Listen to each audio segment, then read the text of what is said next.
Vatsarvasya Padambojo Radha Madana Mohano Raptakanchana Gaurangi Radhe Vrindavaneshwari Vrishabhanu Sute Devi Pranamami Hari Priye Vancha Kalpatarubhyascha Kripa Sindhubhya Eva Cha Patitanam Pavanebhyo Vaishnavebhyo Namo Namaha Shri Krishna Chaitanya Prabhu Nityananda Shri Advaita Gadadhara Shrivasadi Gaura Bhakta Vrinda Hare Krishna Krishna Krishna Hare Hare Hare Rama Rama Rama Hare Hare Mukam Karoti Vachalam Pangum Langayate Girim Yat Kripa Tamaham Vande Paramananda Madhavam Shri Chaitanya Mishwaram Shri Gurum Dinatarinam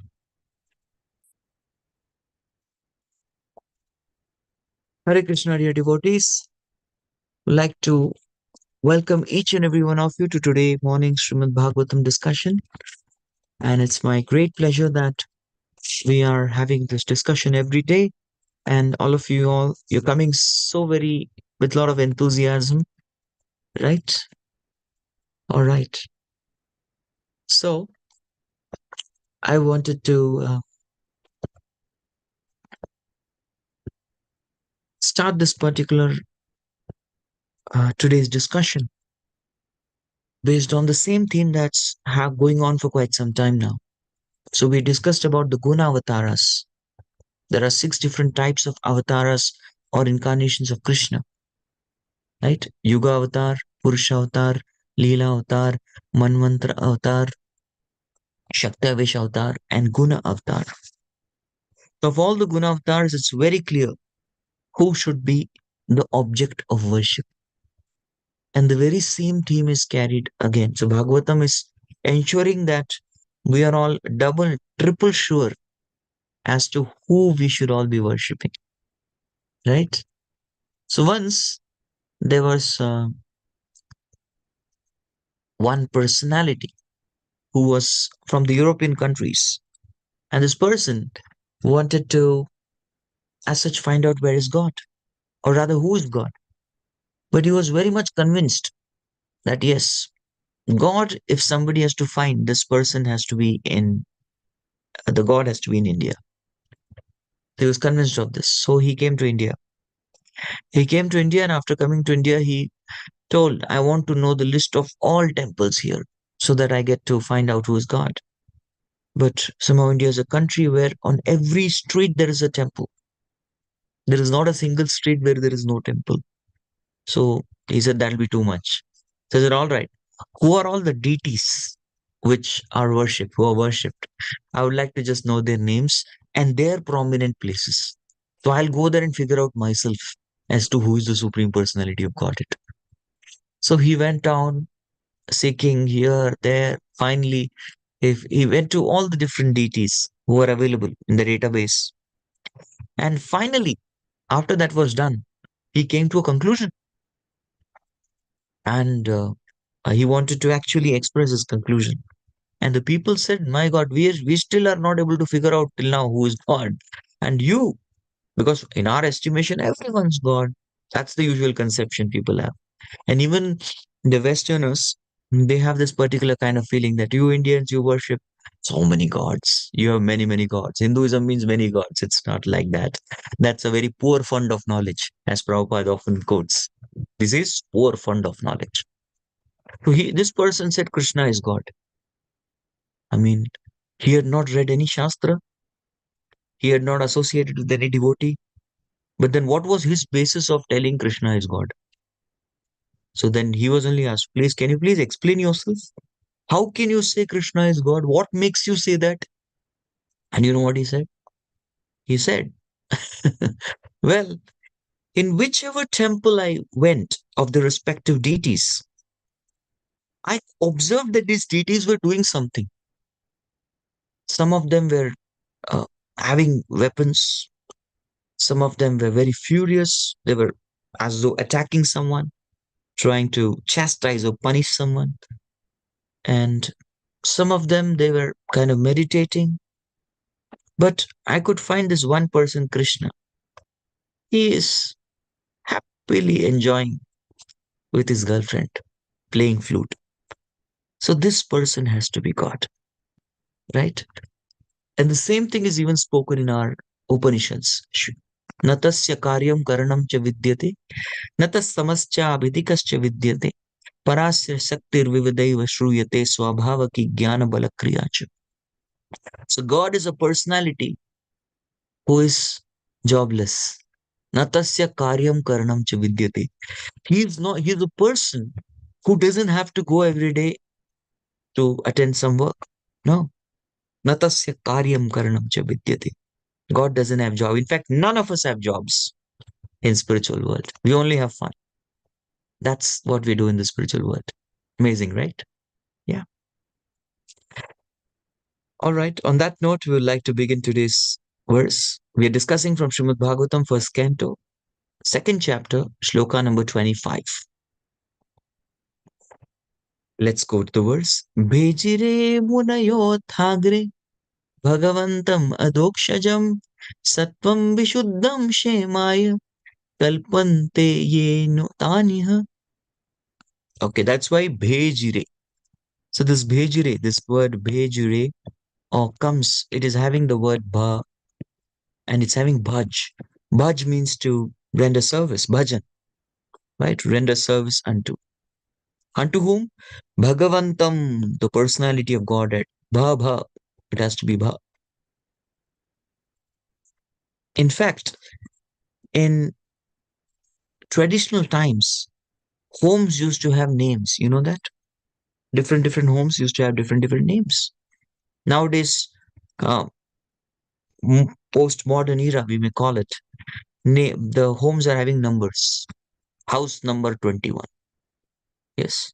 House number, no, 3. House number 17. So people have house numbers. In fact, in previous times, places, even the streets used to have names. But then later on, oh, this is 17th Avenue, 3rd Cross. Cross Avenue. So impersonal. No more names. Yeah, no more names. But in the wonderful Vedic times, when the houses had names, after the particular name of the house, there used to be something called as Nivas. Hari Nivas. Nivas means where Lord stays, Hari stays. And another thing, very prominent feature is Bhavan, right? Bhavan. It used to be like Golok Bhavan, Vaikunta Bhavan. Got it? So that was, what is Bhavan? So Bhavan means a home. But home is a home because of Bha for Bhagavan, the Lord. If Bhagwan is removed, then what remains is only one. And one means forest. Forest where there are wild animals who keep fighting with each other. The moment God is removed from the center, the place becomes only one.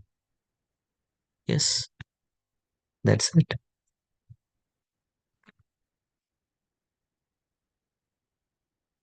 So Bhejire Bhagavantam. Who has done this? Munayaha. Great sages. Yes, great thinkers. Sages, thinkers. Muni means who is a very thoughtful person. He has great degree of intelligence, much more than the average intelligence of human beings. He is called a Muni, a great thinker, and great philosopher. Atha Agre, thus in the past, Agre, previously many sages have done bhajan towards Bhagavan. And what is the quality of Bhagavan? The quality of Bhagavan is adhokshajam. Adhokshajam means, what's the meaning of this word adhokshajam? We already faced this in 1.2.6. Yes, this particular verse of Srimad Bhagavatam, we already had this particular shloka. Savai pumsam paro dharmo yato bhakti radhokshaji. Adhokshaja means one who is beyond the reign of our material senses, who is beyond the purview of our material senses. Such a person is called as adhokshajam. Yes. Sattvam, Vishuddham, Shemaya. So such person's existence, yes, sattva is existence, is Vishuddham. Vishuddham means usually what is contaminating? Contaminating is the three modes. Yeah, three modes. Even sattva guna is contaminating. The mode of goodness is called so-called good because that's the best, closest English word that can come to sattva guna. But even the mode of goodness can contaminate one in this world and bind one to this material world, especially to the higher planets. And thus one remains in the material existence. But Vishuddham means beyond three modes. And Shemaya is to the spiritual benefit, ultimate benefit. So that's what one gets when you worship Krishna. We don't worship Krishna for, bhavaya. There is Shemaya, the opposite of Shemaya is bhavaya. Bhava means material world, and bhavaya means material benefit. Yes, material well-being is also needed. It's also needed. But the Shastras very clearly say that the material well-being follows the spiritual well-being. If spiritual well-being is there, material well-being will also be there. Both of them coexist. If somebody goes simply after Lakshmi, you don't get Lakshmi. But if you go after Narayan, yes, you're after Narayana, Lakshmi is always with Narayan. So go after the right person. That's what Bhagavatam is again telling us. And this Bhagavatam is telling us with proofs. Even Krishna, in the 4.10, he in his Bhagavad Gita also he many times quotes this, giving example of various sages in the past who have done good work. Vitaraga bhaya krodha manmana manupashita bahavo jnana tapasa putamad bhavamagata. Bahavo. Many people in the past have been purified by giving up the raga, bhaya, and krodha, attachment, aversion, and fear.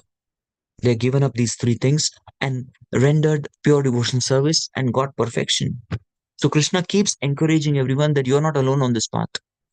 Many people have done it in the past and it has worked. It's worked for them. It will definitely work for you. That's what Bhagavatam is telling us. Kalpante ye anutaniha. Yes. Similarly, ye anu, those who follow these great sages in this material world, taniha kalpante, they will also deserve the same end. That's what Bhagavatam is saying. And what is our path? In fact, if somebody has to talk about our path that we're treading in one line, just one line, what you guys do? Mahajano yena katha sapanta. We simply are following in the footsteps of the predecessor acharyas. Yes, that's who's an acharya. Acharya is someone who teaches by one's example. And what do? We follow the acharya. That's our path. Mahajano yena gata sapanta. We just follow the path of Mahajanas. Once Prabhupada was describing about Mahajanas. So he said there are 12 Mahajanas mentioned in the Srimad Bhagavatam. Swayambhu, Narada, Shambhu, Kumara, Kapilo, Manuhu, Prahlada, Janako, Bhishmo, Bhali, Vaiyasaki, Vayam. The Dwadashaime, Vijanimo, Dharman, Bhagavatabhata, Guhyam, Vishuddham, Durbodham, Yatyatmamritam Ashrute. Srimad Bhagavatam talks about these 12 personalities who are the great propounders of Srimad Bhagavatam. They preach Srimad Bhagavatam. And Prabhupada said anybody who's following in the footsteps of this 12 Mahajan is also a Mahajan. So one of the Prabhupada disciples got up and said, Prabhupada, you are 13th Mahajan. Prabhupada said, you are 14th. Haribol. Yes. So everybody can become Mahajan provided we follow in the footsteps. And that's what Srimad Bhagavatam is encouraging us through this verse, that you become a Mahajana. Yes. Become a great person by following the footsteps of great souls. Translation and purport by His Divine Grace A.C. Bhaktivedanta Swami Srila Prabhupada Ki Jai. Previously, all the great sages rendered service unto the personality of Godhead due to his existence above the three modes of nature. Yeah, he's the person above the three modes. You take shelter of such a personality. In this world, there is a saying.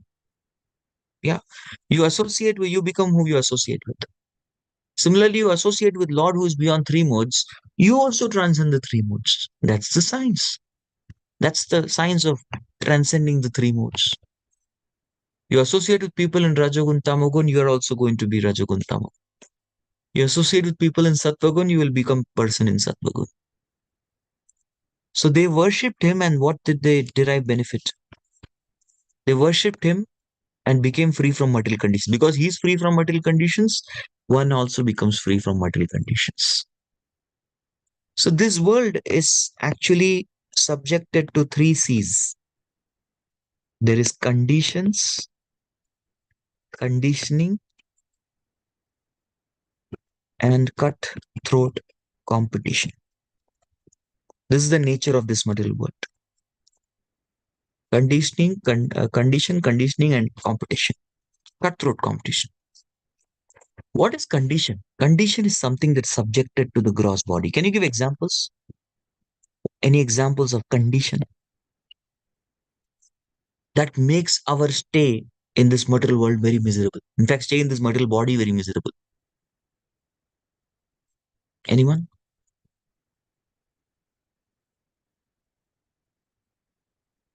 They don't want to stay in the material world. No, no, condition, condition. Condition refers to the body. No.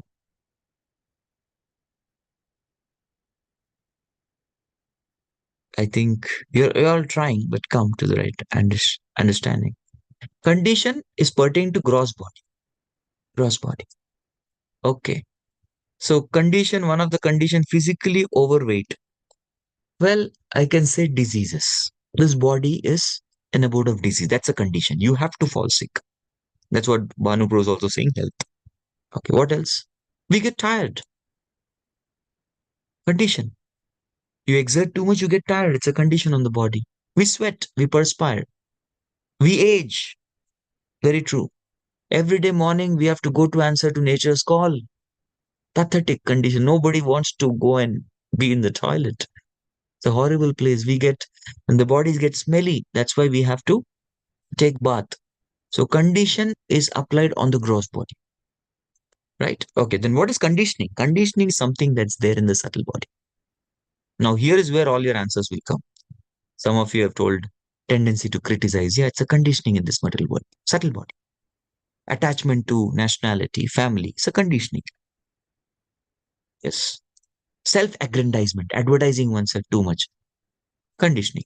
Taking a lot of energy is wasted in anxiety, conditioning.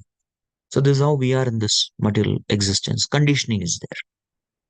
And I don't have to talk anything about the cutthroat competition. There is tremendous competition. If you tell, okay, I'm not going to work, I'm quitting my job, no worries. There are other 1,000 people standing in the queue to take your job. Yes, we don't need you. You need us. So better behave. Cutthroat competition. Correct? Everybody has to work really hard to survive. It's called survival. In Darwin, his so-called theory was survival of fittest. But our theory is survival to survive. The survival of the person with the most anxiety, the person having anxiety. Yes, nobody's fittest here. Everyone's unfit. So this is what is there, material conditions. So become free from these things. These are material conditions, conditioning, cutthroat competition. We want to rise above these three things, and that is the ultimate benefit we need to derive. Going back home, back to God. BTG. And whoever follows such great authorities, see, Mahajano Yena Gata Sapanta, following the footsteps of great souls. Daksha, in his second birth, Daksha was a great Prajapati. He was a great progenitor of the universe. He had power to produce many, many children and populate the universe. So Daksha, he produced a batch of 10,000 children. 10,000 children. And they were called as Hari Ashwas. And he sent them to IIT. What is IIT? Indian Institute of Tapasya. So he sent them there for doing tapasya, to do a lot of meditation. And Narad Muni came and saw them. And Narad Muni spoke three shlokas. And that's it. They all took sannyas and went back to God. Daksha is waiting. When will my children graduate and come? But they're all gone back to God. So then He again produced a batch of 1,000 children. They were called as Shavalashvas. And he again sent them to the same institute. Go there and do tapasya, sitting on the banks of Narayan Saras. And after going there, Narad Muni this time had to speak only one verse. What is that? He had to tell them that it's the duty of younger brother to follow the elder brothers. That's it. They understood. Fine. We are with you, Narad Muni. They also went back to Godhead. The point what I'm trying to make is great authorities need to be followed. That's our path. Follow the Acharya. Follow Srila Prabhupada. Prabhupada once said, you know how one can become successful in preaching? And even yesterday, I was studying with a group of friends this book, Servant of the Servant by His Holiness Tamal Krishna Goswami Maharaj. So there also, Tamal Krishna Maharaj was giving the same formula. The formula is very simple. Just do what Prabhupada did. And Prabhupada also said the same thing. Speak what I spoke and do what I did. You will also be successful. Prabhupada said that. And that's why the best preachers are those preachers who repeat Prabhupada. Of course, it's good to repeat Prabhupada as it is. It is better if you can speak what Prabhupada says in your own words. And it is best if you can speak what Prabhupada said in your own words with your own experience. That's ultimate. That's why it's very important that we come in contact with Prabhupada books. We read scrutinizingly like this. Yeah, please read like this, scrutinizingly, study nicely. And also at the same time, listen to Prabhupada's Vani lectures. Very important. The purpose of performing religion is neither to profit by material gain nor to get the simple knowledge of discerning from matter and spirit. Okay. So what is this is already given in the previous section. Srimad Bhagavatam 1.2.8 to 11. It's very clear. 10, I would say. Why should religion be performed? So dharma should not be performed for artha. This is clear. For material gain. No. And we don't even perform dharma to get knowledge. This is called jnana. That's not the purpose. No. We don't want to become jnanis. Because jnanis simply have desire to merge in Brahman. They have no desire or no aspiration to serve the Supreme Lord. The ultimate aim of religious performances is to release oneself from material bondage and regain the life of freedom in the transcendental world, where the Supreme Personality of Godhead, where the Supreme Godhead is the Supreme Person, yes. So what's spoken here? So Dharma's aim is not just moksha, but moksha in real sense. If you see mukti, there are 5 types of muktis. First thing is salokya. Salokya means loka. Loka means the planet. So you are attaining the same planet as Lord. You're staying in the same planet as Lord. That's called as salokya. Second is samipya, which means you become a personal associate of Lord and you're rendering personal service to Krishna. Salokya, samipya, sarupya. Sarupya is you have the same form of Lord, the four-ended form.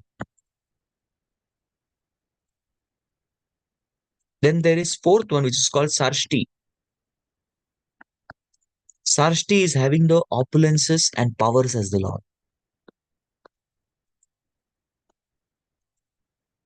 These 4 kinds of opulences are available in the Vaikuntha planets.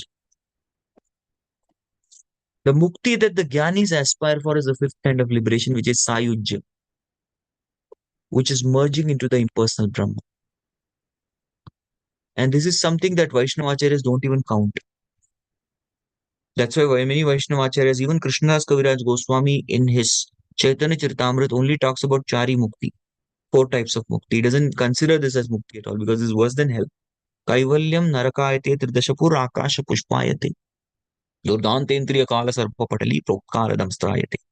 Vishwam purna sukhayate vidhi mahindradis chikitayate. Yat karunya kataksha vaibhavatam gauraya tasmai namah. So we need to understand that these four, yes, yes, these four are the real muktis. Yes, these are muktis. But a devotee is not even interested in this kind of mukti. He simply is interested in service. You can refer to this to Srimad Bhagavatam 3.29.13. Salokya sarishti samipya sarupya tattvam apyuta diyamanam na grinanti vina mat sevanam jana. If there is no service to my Lord, I am not interested. I'm absolutely not interested in such kind of liberation. No, I want service to the Lord. That's my only interest. Laws of religion are therefore directly enacted by the personality of Godhead, and except for the Mahajanas or authorized agents of the Lord, no one knows the purpose of religion. See, the same thing what I left out. Dharmam tu sakshat bhagavat pranitam, navai vidur na pirishyo na deva, na siddhya mukhya asura manushya kutonu vidya dharacharana. So dharmam, who gives the dharma? It is Krishna who makes the dharma. Yes, it is Krishna who propounds religion directly. Samambantu Sakshat Bhagavad Pranitam. Nobody else has a right to tell what's religion. No matter what caliber of human being you are or a demigod you are. No, you're a Siddha, you're a great saint who has attained all the mystic powers. No, you don't have. Dharma is what the Supreme Lord orders. I'll give some examples. Many times people question, why did Krishna tell Arjuna to unethically kill Karna? Karna was below. No, dharmam to sakshat bhagavat pranitam. If Krishna is told to kill, kill, kill. That is dharma. This is the faith that devotees have. Oh, but Karna wasn't ready. He was standing below and he was not ready. And Arjuna was just, he attacked him when he was without chariot. No, Karna was having the ability to take the wheel of the chariot and defend himself. He didn't do it because he had got cursed from a Brahmana to forget all the knowledge that he got from his guru. So he was killed, finished. One may say, okay, Krishna telling Ashwatthama is dead and killing Dronacharya. This is not fair. No, Krishna, dharmam to sakshat bhagavat pranitam. Krishna decides what's dharma, what's not your fertile brain. Krishna arranged for a conspiracy to kill Bhishma Dev by getting Shikandi. Dharmam to sakshat bhagavat pranitam. That's it. Krishna knows what to do. And whatever he does is dharma. So Krishna advised. See, all these four, five, there were totally five we can say chieftains or the commander-in-chiefs of the Kuru army, Kaurav army. Bhishma, Drona. Bhishma was a chieftain for 10 days, Drona for 5 days, Karna for 2 days. All these top three contenders, they were killed by so-called religious means. But on whose order? On Krishna's order. So Krishna says something that is dharma. That is the faith that a devotee should have. And nobody else can decide what is dharma. You and I cannot decide. One may say, how can Krishna do like this? He can do anything. He is dharma. You cannot decide. You cannot fit Krishna in your so-called narrow-minded frame of dharma. Whatever he says is dharma. So that is the meaning of this. Directly, and laws of religion are directly enacted by Krishna. And except for Mahajanas, these 12 Mahajanas we saw, it's going to come. No one knows the purpose of religion. The purpose of religion is the Panchama Purushartha, Prema, love for Godhead. Dharma, Artha, Kama, Moksha, Prema. This is something nobody knows. Most of the people, they think purpose of religion is money. The purpose of money is enjoyment. That's it. Their equation ends right here. But people who are truly religious, they go one step beyond. And they say the purpose of religion is actually liberation. But those who are truly Mahajanas, they know the purpose of religion is Krishna Prema, the Panchama Purushartha, Bhakti, to render devotional service. This is Dharma. So there are 12 particular agents of Lord who know the purpose of religion, and all of them render transcendental service unto him. Person who desire their own good may follow these Mahajanas and thus attain supreme benefit. So that's the whole purport of this discussion. Follow the great souls. So for us, who is the great soul for all of us? For us, the great soul is Srila Prabhupada. In the International Society for Krishna Consciousness movement, the personality who is the most important personality for all of us is Srila Prabhupada. He is the preeminent Shiksha Guru for all of us. He is the founder Acharya of ISKCON and the most important personality for all the members of the International Society for Krishna Consciousness for all time to come. So he is the personality whom we need to follow. That is why it is very important that we read through his books, we read Prabhupada's letters, we hear his lecture transcripts. Yes, so we should be thorough with Prabhupada's and we should know about Prabhupada. Prabhupada Lilamrit, where we can know the lifestyle of what Prabhupada did, his activities. All of these things can be known.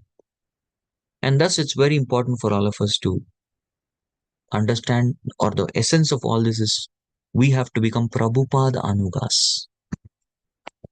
What's the meaning of Prabhupada Anugas? Followers of Prabhupada.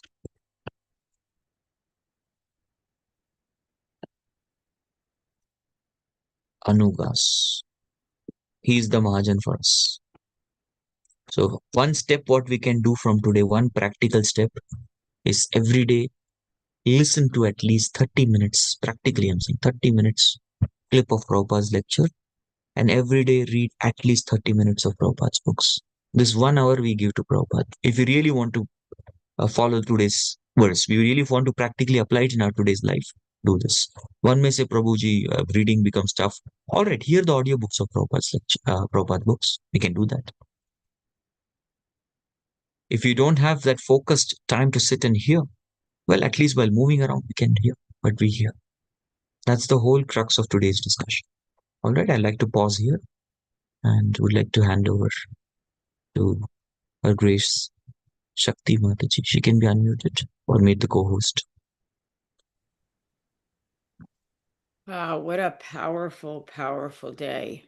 This was a really great discussion. So, I mean, we're talking pretty much about all the various expansions of Krishna. We're talking about the worship of Brahma, Vishnu, and Shiva, right? So if we were to talk about who is the one out of those three, let's ask the people here. Out of Brahma, Vishnu, and Shiva, who is the one with the mode of goodness that we want to follow? Who do you think is the one, the one that stands out to you? Does anyone want to share their thoughts? Ooh, I heard it a few times. Ah, there we go. Vishnu, very good. So Vishnu is what? The form of goodness. So who is that? Yashita, fabulous. So yeah, Vishnu is the form of goodness. And so when we're looking at the three forms that come out, even though they seem like they're the same, they all have their own, almost like their own personalities, right? So it could be like we're all devotees, but we all have kind of different personalities. Vishnu and expansions. Okay, also a really great answer, right? So all coming from that mode of goodness. And then we talk about, do we have another? I miss another chat because I love, yeah, Vishnu's an, okay, so everyone, not everyone, but so far we've got, we're on the right path, right? So Vishnu and the expansions. So what is passion is better than what? Passion is better than, there's the three modes, right? Goodness, ignorance, passion is better than, who knows? Passion is better than goodness. Passion is better than ignorance. Good. Who's that? Yashita is very, oh, she's on top of it. Listening. I love it.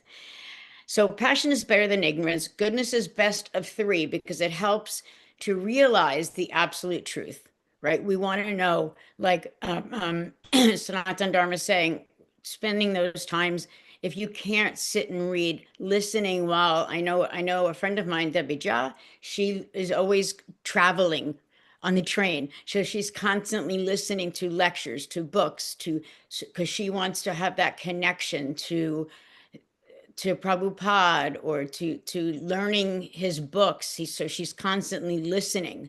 So for her, that is a way for her to connect. Passion is better than ignorance. Goodness is best of three because it helps to realize what? Like Jeopardy. This is like Jeopardy. Yashita, come on. Passion is better than ignorance. Goodness is best of three because it helps us to realize that we're great. No. Okay, the absolute truth, right? It helps us to realize the absolute truth. So the analogy is wood, smoke, fire, right? That's the analogy, wood, smoke, fire. So which is, if you have wood, but you don't have smoke, you don't have fire, right? So you sort of have to have, you want to realize the absolute truth. And whoever follows the great authorities who is rendered devotional service unto the Lord is eligible for Come on, end it out for me, Ashita. Whoever, if you render devotional service, you're eligible for liberation, right? So that, oh, she wrote it. Was it her? Who wrote that? Yeah, Yashita, you are on top of it today. So you're eligible for liberation, which is, I don't know, for me, I mean, that's what we're all, I think, here for, but that is just what I heard today. So what I'd love to see, are there any, I don't see any questions in the chat. So I'm not going to read that, but does anyone either want to put a question in the chat or does anyone have questions? I know Debbie Jha does.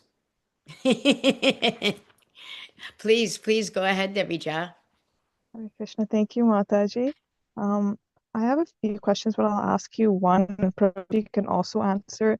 But I want to ask, so Prabhuji mentioned that in Vaikunthas there are 4 types of liberations, and that devotees, we don't want any of the liberations if we can't serve the Lord. But is there any chance to worship and serve the Lord in the Vaikuntha planets as well? Or, because I know that devotees, we go to Vaikuntha only if we see the Lord in awe and reverence. We don't have the same, like the love in relationships, the 5 rasas. And so that's why this is the destination. So I wanted more clarity on that.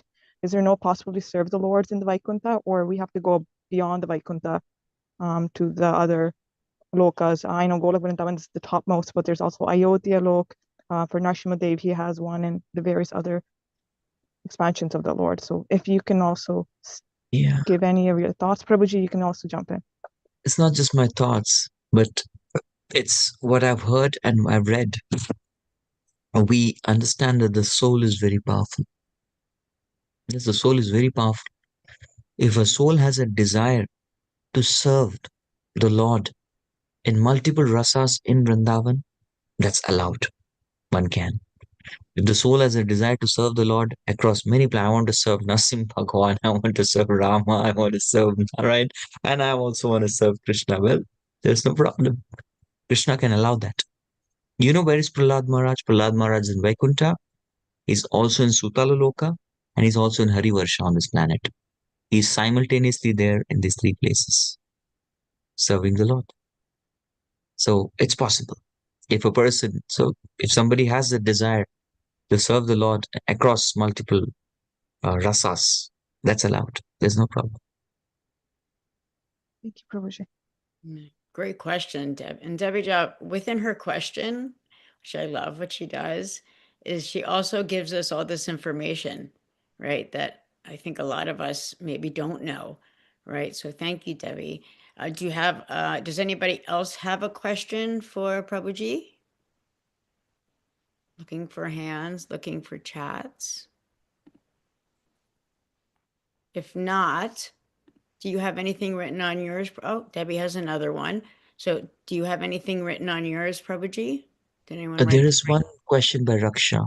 Mataji, yeah, we take a question. Yes, Hare Krishna Prabhuji, Hare Krishna dear devotees. So, my question is, does devotion exist in Vaikuntha Loka also? Maybe someone get good by his devotional service, he get to reach the Vaikuntha Loka, but he wanted to, go to the Goloka. So, does devotion exist in Vaikuntha Loka where he can serve and then, again go to the other form of Lord, like as Devi Mataji has asked this, like. That's the entire subject matter of Brihad Bhagavatamrita. We read this subject matter where the constitutional position of a person he's a Gopakumar, and he gradually moves up, and finally reaches Golok Vrindavan, his Swarupa. So wherever is your constitutional position, you get to be there. Right? Yeah. So somebody has gone to Vaikuntha, but his constitutional position is Golok, then you go to Golok and you serve the Lord there. Right? Before, we do have a minute, but before we move on, and Debbie I know has another question, but so to kind of sum it up, basically, if we're moving from the mode of goodness, we want liberation, and we're constantly offering our devotional service, the different planets go into all these. We really can kind of float through the different ones. We can serve if we're serving with our true soul, with and we're offering devotion and service to all of the time. Is that kind of what you're saying? Yes, definitely. Okay. Debbie you want to finish this off? Last question. Thank you, Mataji. So I have another question about what Prabhuji spoke about. He mentioned that one becomes their association. So if they're associating with people in Raja or Tamoguna, they become that association, or if they're associating with people in Sattva Guna. But are there not times where we do need to associate with people in the lower modes to give them Krishna? This can be in our preaching activities, such as book distribution. And another example I thought of was Srila Prabhupada. He was in the place of people in the Tamoguna, and yet he was one that elevated them to the Sattva Guna by giving his association. That is what is the difference between taking and giving association. So Prabhupada gave association, he didn't take association. He was on the giving end. He was the one speaking. He was the one leading. He was the one steering. He was the one inspiring. He's the one encouraging. So that is giving association through all these mediums. He gave them prasad. He didn't eat what they made. He made them eat what he made and offered to Krishna. So he was not the one, kind of allowing them to dictate, oh, let's listen to your music. No, he made them listen to the kartals and the mridang and the kirtans. He didn't listen to what their books and their philosophy. He gave them what Krishna and the Guru Parampara is teaching us. So Prabhupada gave his association to the hippies. He didn't take their association. Prabhupada brought them to his level. Yeah. He didn't stoop down to their level. We have actually exceeded our time limit for today. I think we will call it. I'd like to thank everyone for wonderfully coming to this particular session. So, Jagat Guru Srila Prabhupada ki jai. Grantraj Srimad Bhagavatam ki jai. Samast Gaur Bhakta Vrinda ki jai. Thank you all very much. Hare Krishna. Hare Krishna.